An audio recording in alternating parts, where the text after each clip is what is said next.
Since the early 1990s, astronomers have known that extrasolar planets, or exoplanets, orbit stars light years beyond our own solar system. Because most exoplanets are too far away to be directly imaged, characteristics such as size, composition, and atmospheric makeup must be determined through a variety of indirect methods.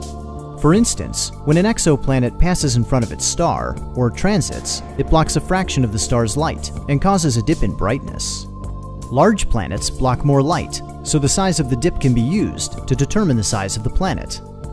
By observing an exoplanet's gravitational pull on its star, astronomers can also determine the planet's mass, and thus calculate its density to see if it is composed of rock, like Earth, or gas, like Saturn. But to fully understand an exoplanet, astronomers must study its atmosphere, and the information that they need is encoded during a transit. As the planet crosses its star, its atmosphere absorbs certain wavelengths of light, or colors, while allowing other wavelengths to pass through. Because each molecule absorbs distinct wavelengths, astronomers spread the star's light into its spectrum of colors to see which wavelengths have been absorbed. The dark absorption bands act as molecular fingerprints, revealing the atmosphere's chemical makeup. Knowing the depth and density of the atmosphere is also important. To figure this out, astronomers observe the transit at many different wavelengths. At wavelengths where more absorption occurs, the planet will appear larger, with the change in size indicating how deeply the atmosphere extends, and its density at different altitudes. Measuring the depth of absorption at each wavelength gives astronomers the planet's transit depth curve, which allows them to model the composition, height, and density of the atmosphere, providing a detailed picture of the planet.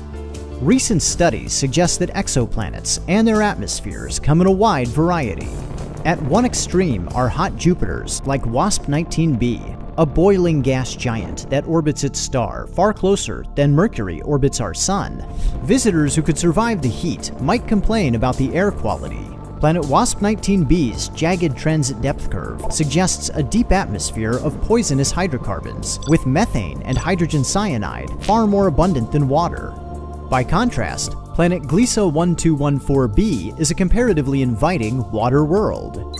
Its nearly flat transit depth curve hints at a shallow atmosphere of pure steam, enveloping an ocean thousands of kilometers deep, with an interior of hot ice, water solidified by extreme pressure rather than cold.